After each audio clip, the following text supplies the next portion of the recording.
Rupanuga.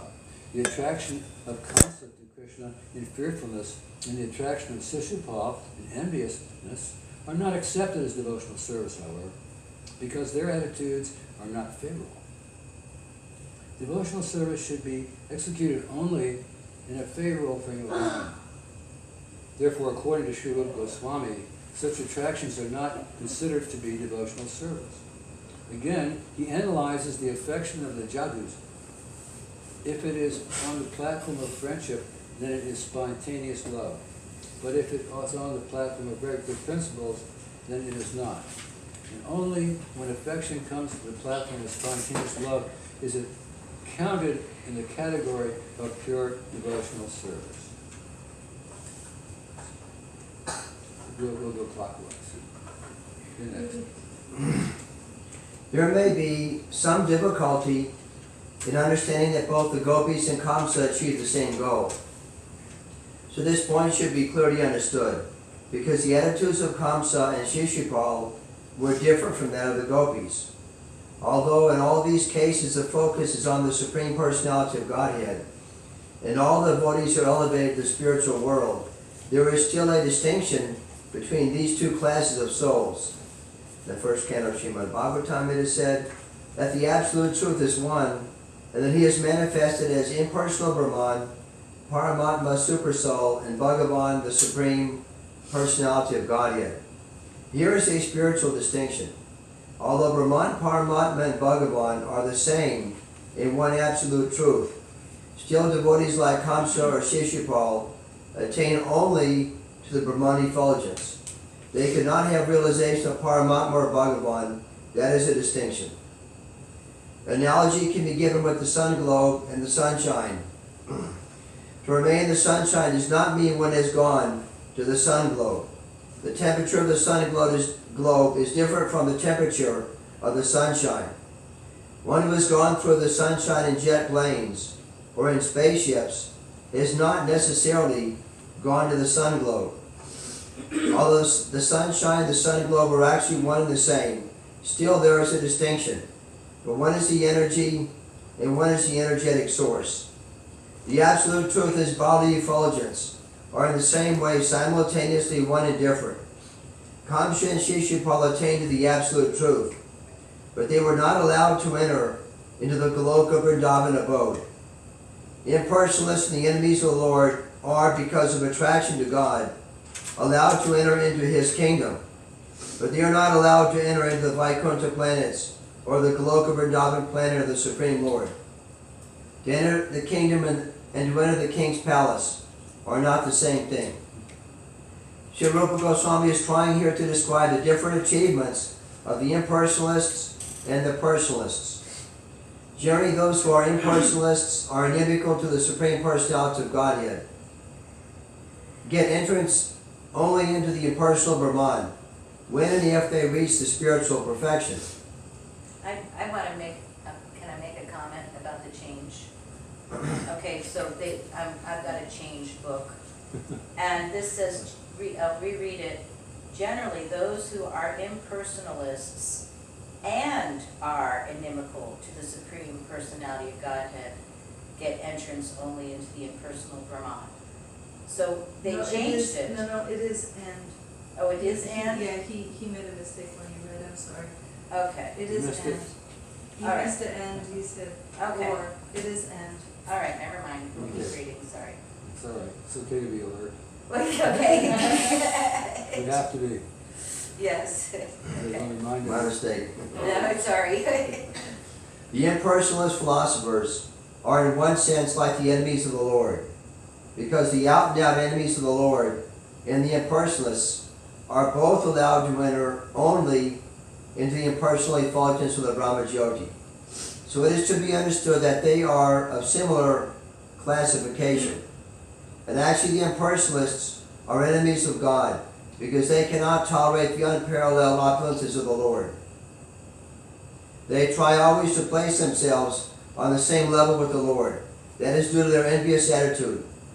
Sri Chaitanya Mahaprabhu has proclaimed the impersonalists to be offenders of the Lord. The Lord is so kind, however, that even though they are his enemies, they are still allowed to enter into the into the spiritual kingdom and remain in the impersonal Brahma Jyoti, the undifferentiated light of the Absolute. Just a small comment.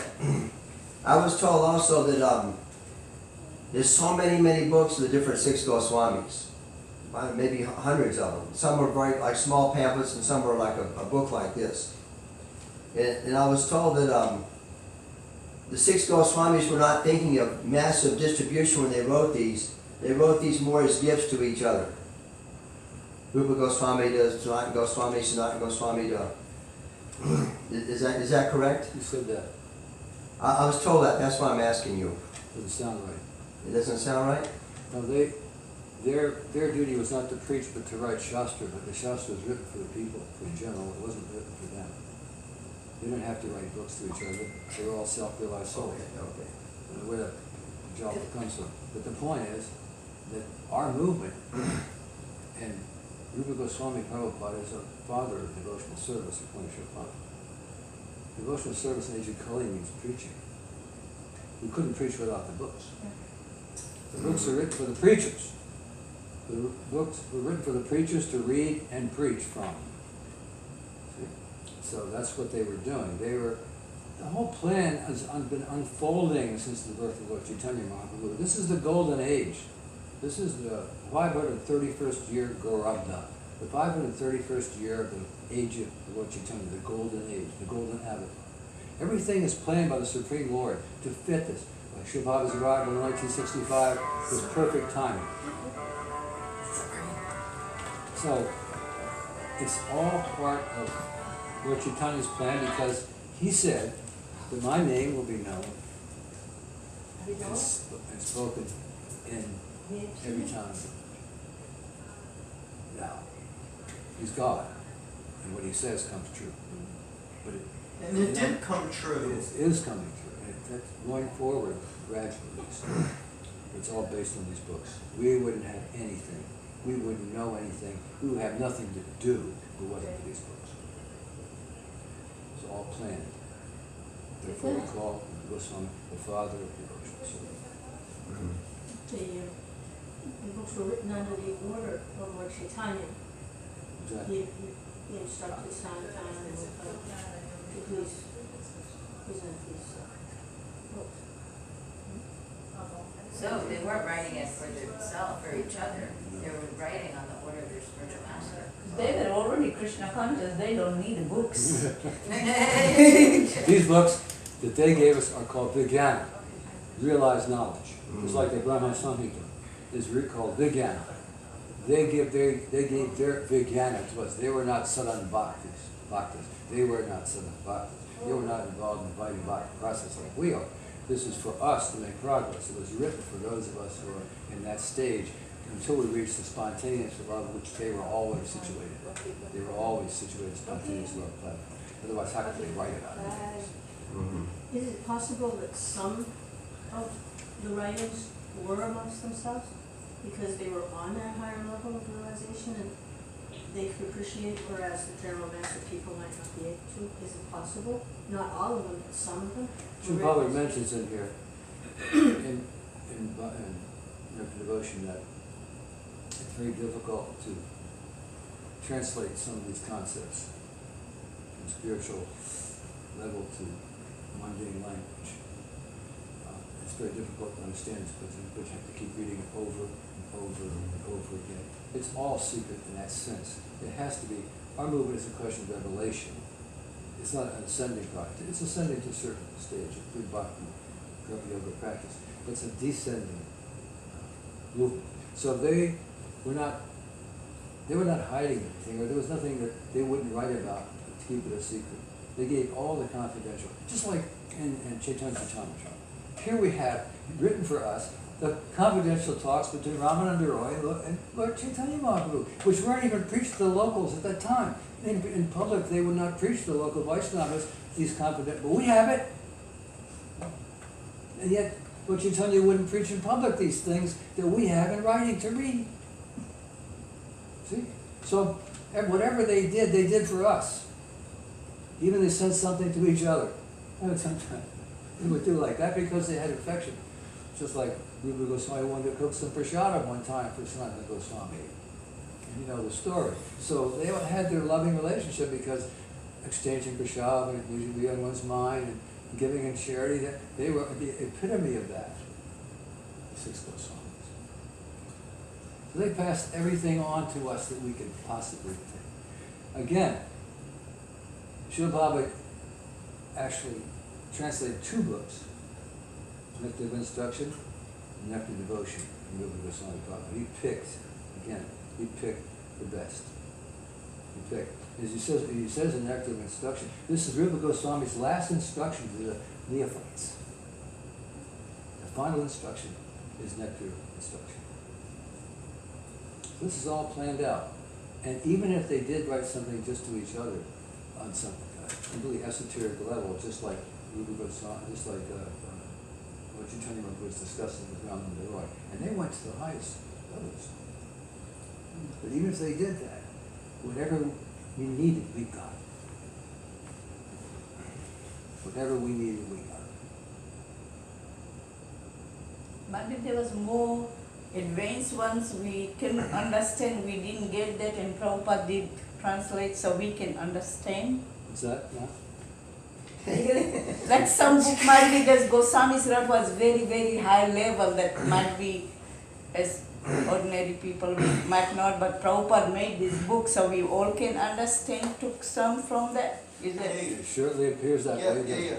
But I just wanted to say, when it first got published, most of Srila Prabhupada's disciples were beginners, so they misinterpreted it. Like, in one page of the Nectar of Devotion, it says something about worshiping the Guru, and they misinterpreted it as that they should worship the Guru as God.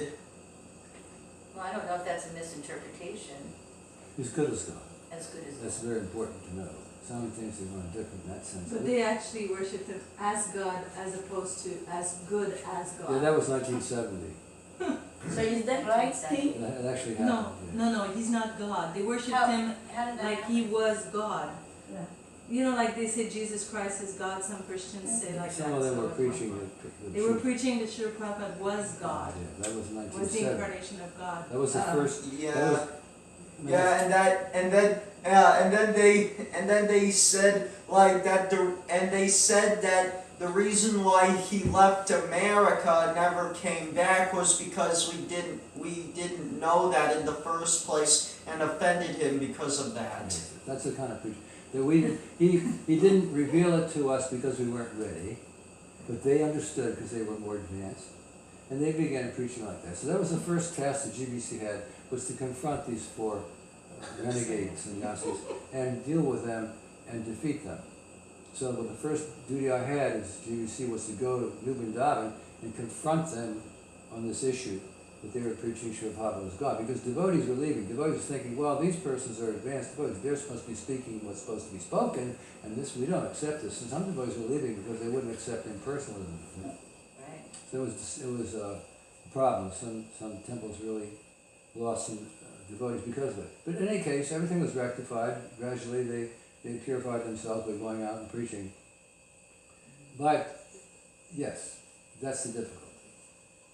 Things can be misinterpreted. For example, in the debate I was having with one of the sannyasis, he said, well, in Nectar Devotion is a quote from Lord Shiva that says that these devotees are my very self. So I said, wait a minute, that's not what is being said here. Krishna is just displaying his loving affection, how important these devotees are to him. As important as he could be himself. He's equal, he considers them equal to himself in their devotion. Not that they're equal, not that they're God. So that's not what Lord Shiva was saying. He's not saying that they're devotees of God, but that they're very dear to God. And Krishna says that in Bhagavad Gita, they're very dear to me. Nobody's more dear to me than they are.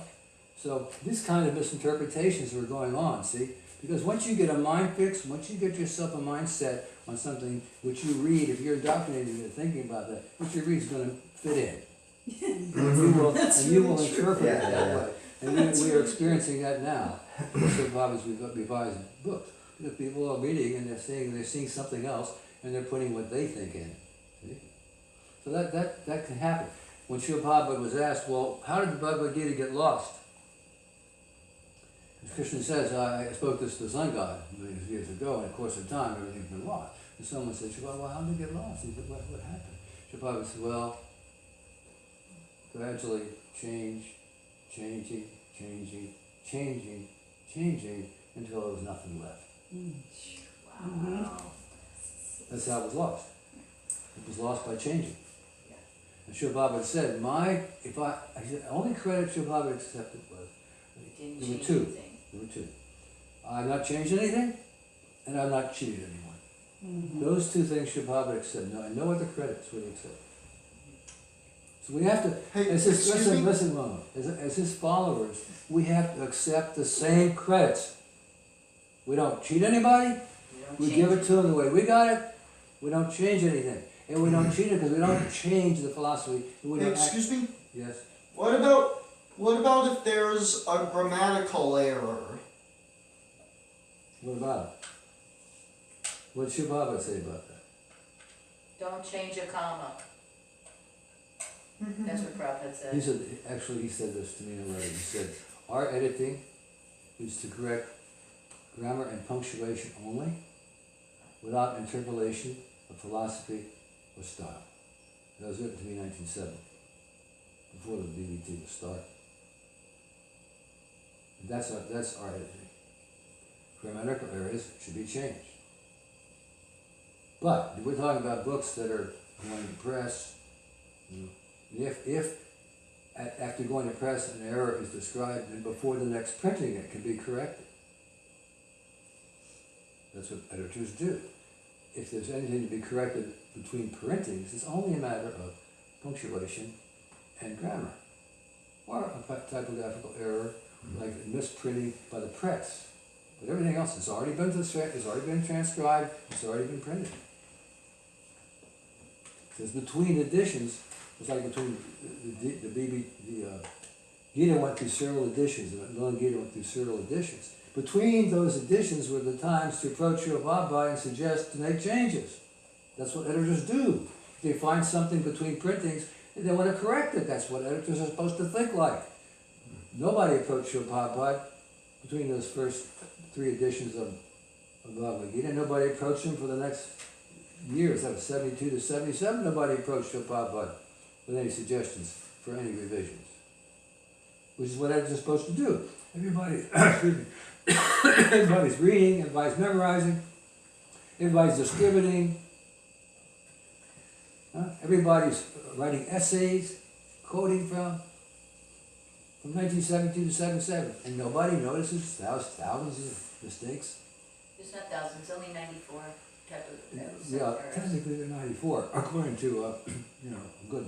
But now they're saying, what they're saying is that, well, my point is that all that time, if there were so many mistakes, how come nobody brought any about to Prabhupada? How come nobody approached Prabhupada and say, there's thousands of errors here, Prabhupada, and we got to change this to, the people will criticize us.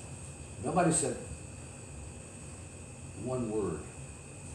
Nobody approached Prabhupada. There's no record of anybody requesting Prabhupada permission to make any changes before he disappeared. After all that time. I've got 7 volumes here of lectures on Bhagavad Gita. 7 volumes, over 4,000 pages. Srila Prabhupada's lecture. 250 lectures on that particular book. In something like 14 countries and 37 cities. He's giving lectures on this 72 Gita. Nobody came forward to suggest one single change that anyone has ever heard of. Did Prabhupada read after the book was printed? Did Prabhupada went through his books and what he said, how after the print came out? Well, we know Srila Prabhupada was not a proofreader. He left that up to his disciples. Srila Prabhupada didn't proofread. He preached from his books. And if he saw something, he would say it. Yeah. If he heard something, he would say it. A person was reading to him from Bhagavad Gita and his other books, and he would also read sometimes. himself, he would read. So if he found anything, he would note it, but we don't have any record of his finding and requesting any changes, except for a couple, that changing, cattle to cow protection. And one change, I think, in the second chapter. One or two changes he brought to our attention. Anyway, we don't have got the subject matter, but it comes up. We have to discuss it. Istagoshi means when in the discussions lights will come out.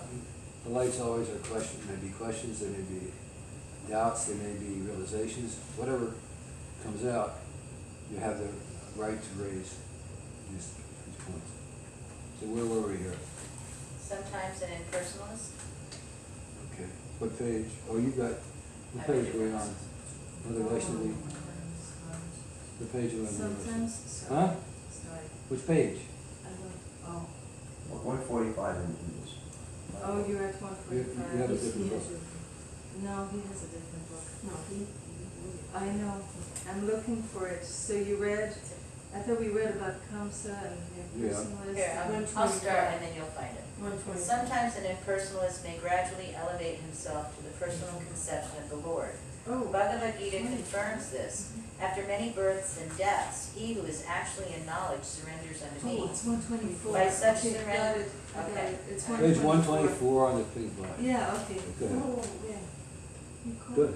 Sometimes do it again. Sometimes an impersonalist may gradually elevate himself. Yeah, so who's reading? You are. You. Oh, I am, sorry. Sometimes an impersonalist may gradually elevate himself to the personal conception of God, of the Lord. The Bhagavad Gita confirms this. After many births and deaths, he who is actually in knowledge surrenders unto me. But such surrender, an impersonalist can be elevated to the Vaikuntha Loka, or spiritual planet, where as a surrendered soul he attains bodily features like the Lord.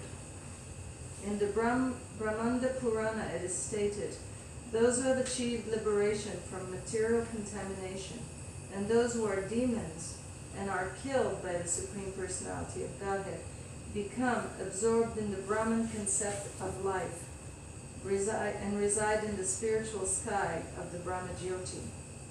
That spiritual sky is far beyond the material sky, and it is confirmed also in the Bhagavad Gita that beyond this material sky there is another eternal sky.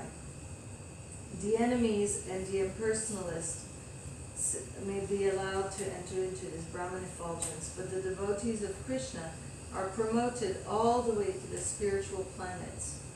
Because the pure devotees have developed their spontaneous love for the Supreme Personality of Godhead, they are allowed to enter the spiritual planets to enjoy spiritual bliss and association with the Supreme Personality of Godhead. In the 10th canto, 87th chapter, 19th verse of Srimad Bhagavatam, the Vedas personified address the Lord in this way. My dear Lord, yogis meditate upon your localized features, and thus they achieve this spiritual perfection of being merged in the impersonal Brahma Jyoti. Persons who treat you as an enemy achieve the same perfection without meditating. The gopis who are embraced by your serpentine hands and who have such lusty attitudes also achieve the same perfection. And as far as we are concerned, being different demigods in charge of the different parts of Vedic knowledge, we are always following in the footsteps of the gopis. Thus we hope to attain the same perfection. By the same perfection we must always remember the example of the sun and the sunshine. Those who are impersonalists can merge into the sunshine like Brahma Jyoti, whereas those who are in love with the Supreme Person enter into the supreme abode of the Lord Goloka Vrindavan. The lusty attitude of the gopis does not refer to any sort of sex indulgence. Srila Rupa Goswami explains that this lusty desire refers to the devotee's particular attitude of association with Krishna. it just reminds me, I was listening to a lecture yesterday, and Srila Prabhupada said that he was saying the impersonalists are achieving the same thing as the enemies of Krishna. So in other words, the impersonalists are themselves also enemies of Krishna. Yeah, because Especially their attitude, that's even though it's expressed differently, like they try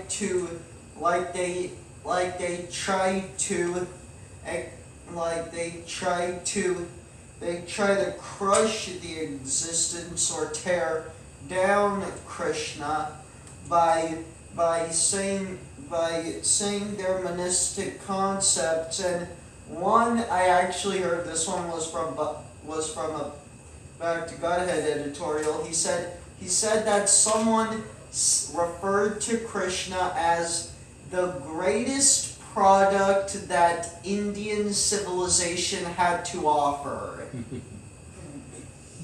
Yes, they think of him as a historical personality. Just my bodies are atheists. It's simple. That's it. They're simply atheists. They make a philosophy out of atheism. It's like we come in this material world to lord it over, be master, and they make a philosophy out of it. So what's the sense of being here? If you're here for millions and millions of years and you still got the same attitude after all that time, you just make a philosophy out of it, what's the advantage? That's why they're going to Brahma. That's why they said they can go to Brahma Jyoti. Yeah, but in Brahma Jyoti there's no personal relationship with Right. Krishna. Yes. And Sri Bhagavan says their intelligence is still impure. Yeah, Intelligence is still impure. Because you have to have knowledge. right, To know Krishna is to love him. right. You can't love God without knowing who God is and why he should be loved, unless you find out his attractions. What's the question of affection? So they don't accept that. Well, they say, yes, Krishna is God, but he comes in the mode of goodness, and his body is material. He's appearing in the mode of goodness. But that's their conception of Krishna when he comes. But then they say that individuality is illusion. All individuality is illusion. So they're saying that Krishna is illusion, an illusion like the rest of us. So that is atheism. Atheism means not to accept the Supreme Lord as he is. So just because of the work I do, the subject of life and who we are comes up a lot, in conversation with a lot of the different types of people. And I was just becoming more and more aware of people's ignorance of who we are and just basic things. And then I was just reflecting that everyone accepts authority about any kind of material subject matters. Like you can always settle it by saying, okay, well, whether it's whatever it is, like you go to a lawyer, you like there's at least an authority that kind of says, no, this is the way it is. Like in school or anything we learn. But when it comes to life, everybody's their own authority. They just take from here, they take from there, and it's all speculation.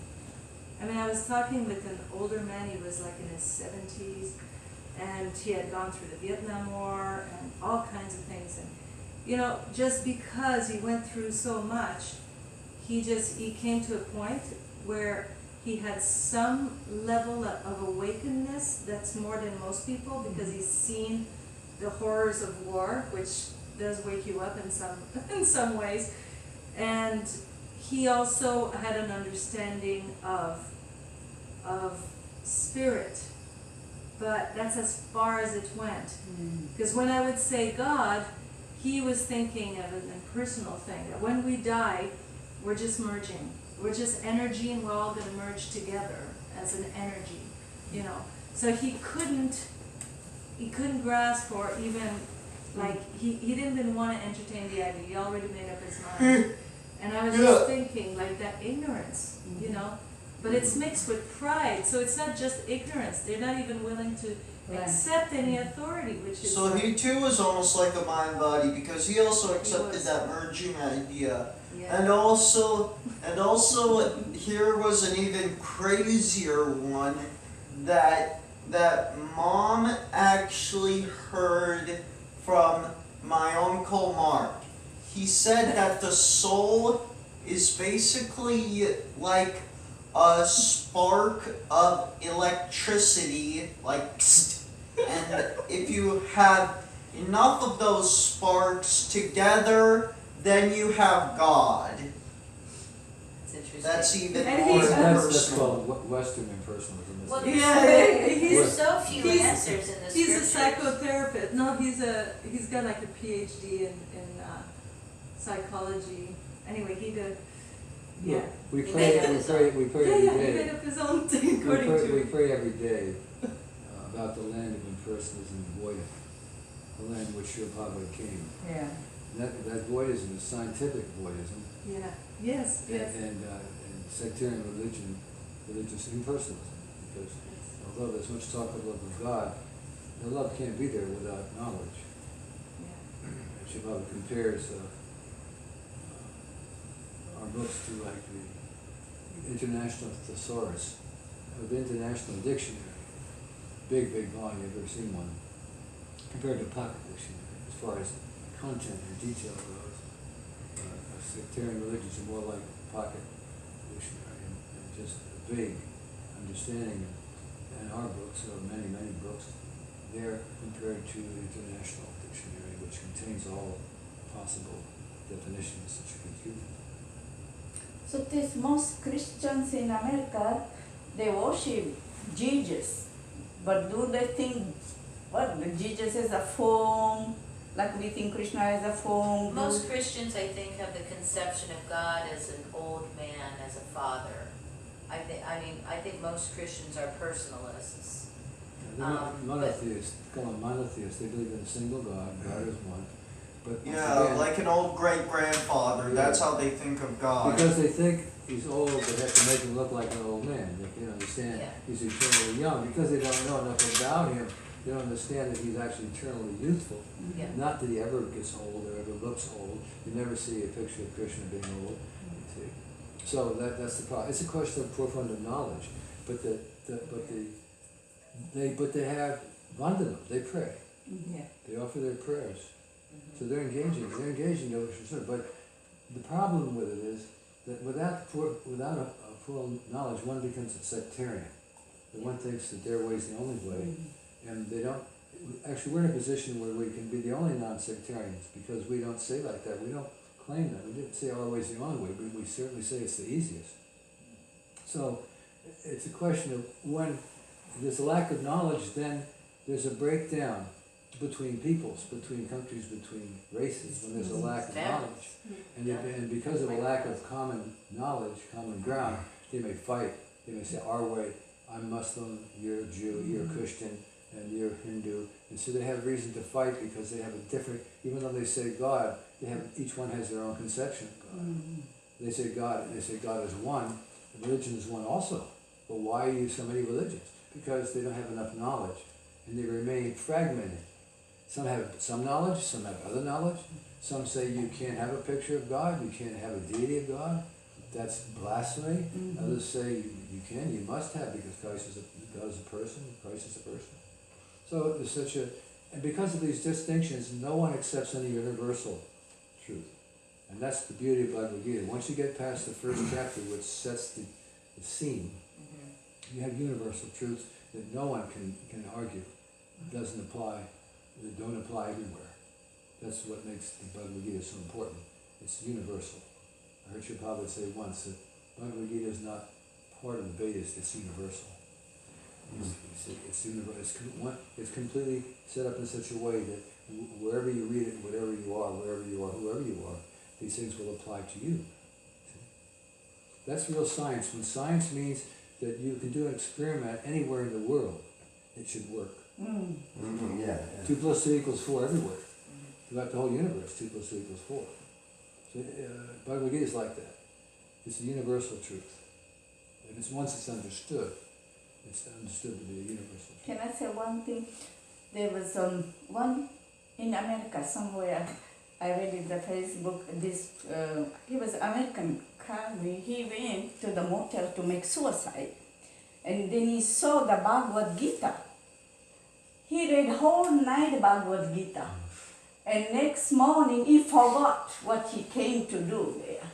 And then next morning he woke up he did not make suicide. He went home and he said, I found this book. I started reading whole night.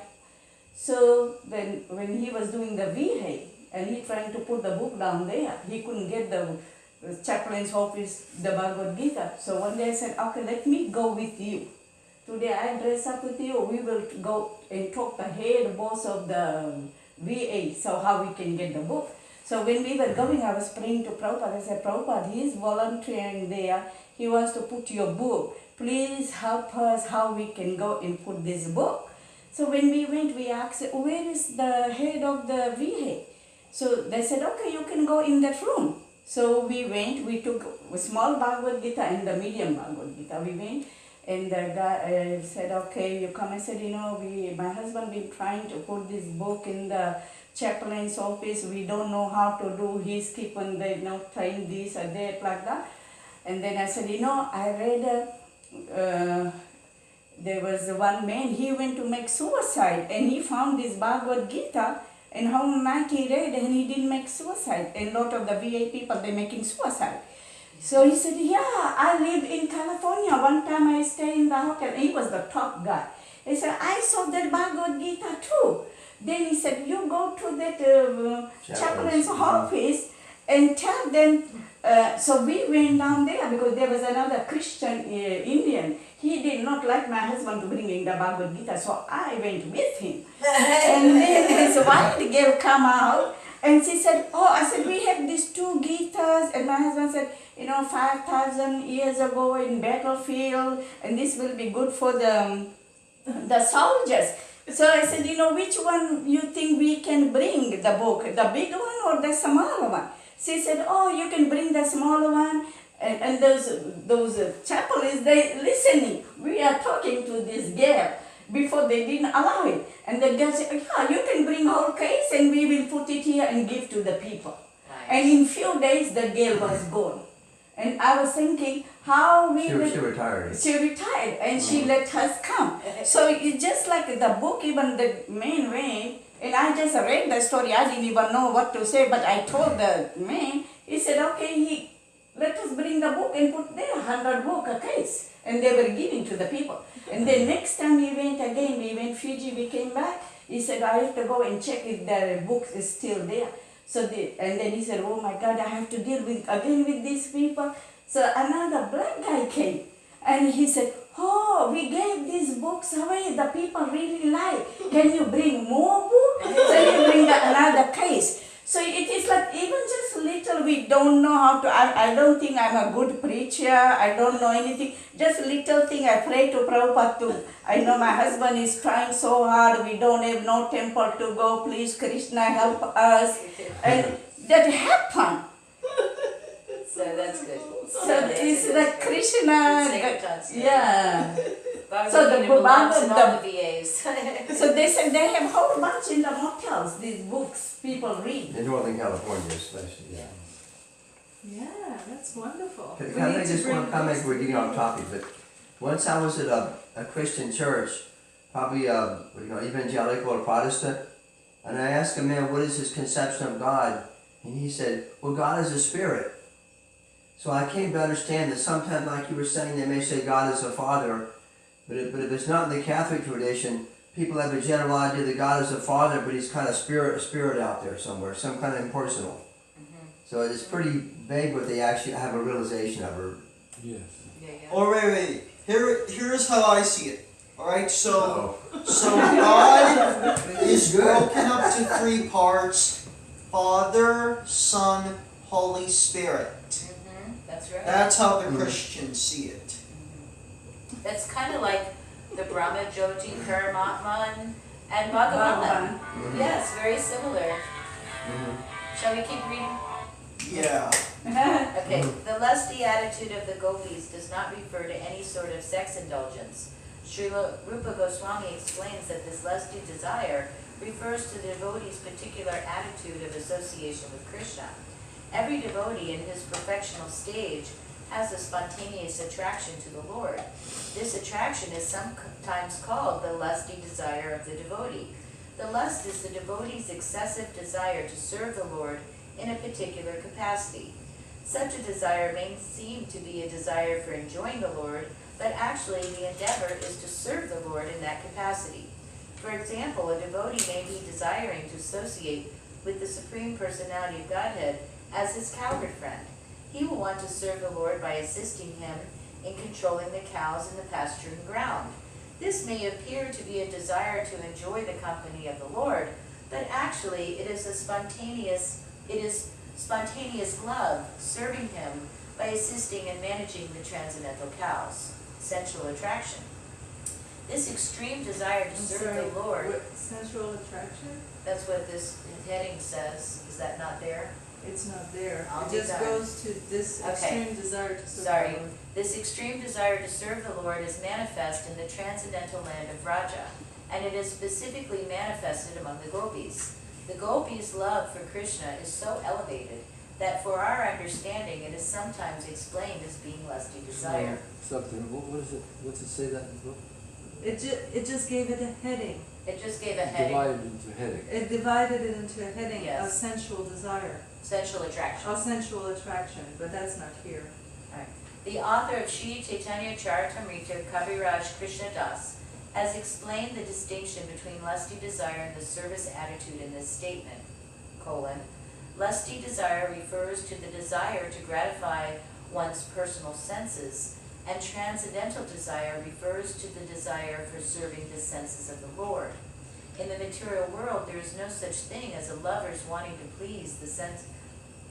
In the material world, there is no such thing as a lover's wanting to please the senses of his beloved. Actually, in the material world, everyone wants mainly to gratify his own personal senses. The gopis, however, wanted nothing at all but to gratify the senses of the Lord, and there is no instance of this in the material world. Therefore, the gopis' ecstatic love for Krishna is sometimes described by scholars as being like the lusty desire of the material world, but actually this should not be taken as a literal fact. It is simply a way of trying to understand the transcendental situation. Great devotees up to the standard of Uddhava are very dear friends of the Lord, and they desire to follow in the footsteps of the gopis. So the gopis' love for Krishna is certainly not material lusty desire. Otherwise, how could Uddhava aspire to follow in their footsteps? Another instance is Lord Chaitanya himself. After accepting the sannyasa order of life, he was very, very strict about avoiding association with women, but still he taught that there is no better method of worshiping Krishna than that conceived by the gopis. Thus, the gopis' method of worshiping the Lord as if impelled by lusty desire was praised very highly even by Sri Chaitanya Mahaprabhu. This very fact means that although the attraction of the gopis for Krishna appears to be lusty, it is not in the least bit material. Unless one is fully situated in the transcendental position, the relationship of the gopis with Krishna is very difficult to understand. But because it appears to be just like ordinary dealings of young boys and girls, it is sometimes misinterpreted to be like the ordinary sex of this material world. Unfortunately, persons who cannot understand the transcendental nature of the love affairs of the gopis and Krishna take it for granted that Krishna's love affairs with the gopis are mundane transactions, and therefore they sometimes indulge in painting licentious pictures in some modernistic style. On the other hand, the lusty desire of Kubja is described by learned scholars as being almost lusty desire. Kubja was a hunchbacked woman who also wanted Krishna with a great ecstatic love, but her desire for Krishna was almost mundane, and so her love cannot be compared to the love of the gopis. Her loving affection for Krishna is called kama praya, or almost like the gopis' love for Krishna.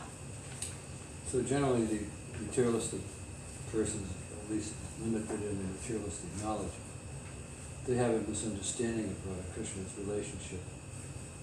When I was being interviewed on a panel on a television show in Atlanta in the 70s, no, 80s, 85, 83, well, there was an assembly of ministers from different Christian denominations.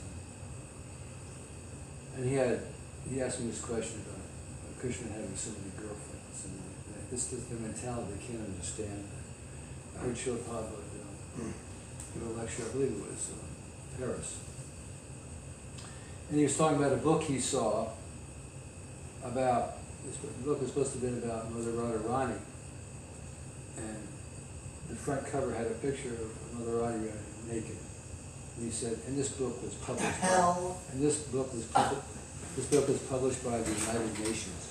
Wow, Hare This book was published Yeah, by the United yeah, I'm just saying, I actually heard about that once because I actually have on my iPod an app which has, on like a little iPod, an app which has all of Srila Prabhupada's lectures, and it actually mentioned that in his lectures he mentioned that book, and yeah, so I do remember that, and yeah, when you referenced that lecture again, like I kind of easily knew what you were talking about, and I was like, what the hell? Like, why would they even do that? Because of ignorance, because they see everything from the mundane platform. They can't understand that. Our Sampradaya has been misjudged as a sex cult a number of times over the years. Bhaktivinoda Thakur had to deal with that. And Srila Prabhupada dealt with that right away. He published a Krishna book to make sure that everybody got it straight who the gopis were and what their relationship was with Krishna. Because he knew that people jumped to the 10th canto, so he gave a summary study of the 10th canto. And well, it was one of the first books he did, because he knew the tendency was there. So, I'm wondering, is it okay if I read something very quickly from the lecture that I heard? Because I don't think they have access to that lecture, because it came from the archives just recently, so it wasn't published. But it's about spontaneous love and the difference between, Vidi, he calls it Vidi Bhakti and Raga Bhakti, and then how to get there. And I think it's really important. What's it say? Okay, so I just took notes. So this is the notes from this lecture. Spontaneous love is without any external influence. Whenever you think of God, you become ecstatic. So then he says that at the beginning we need the temples, because we need to see the Lord dressed beautifully. That invokes that love. But without it, And also the temple represents the Lord's home. yes, that's right. So, but we need that because it's not coming from within. So he was saying that those who are ecstatic already in Radharani Bhakti, they don't need that. Not that they don't go, but like they don't need it as much. But he says we are teaching devotional service under the order of the spiritual master. That is required. Routine practice. And then he gave the example of in India they used to have marriages when they were children. And he would say that when he got married to his wife, she was 11 years old. And I think his mother got married when she was 7. So what he explained is that, yes, they got married when they were children, but they didn't live together. So the mother used to give the food to the girl to go and bring to her future husband.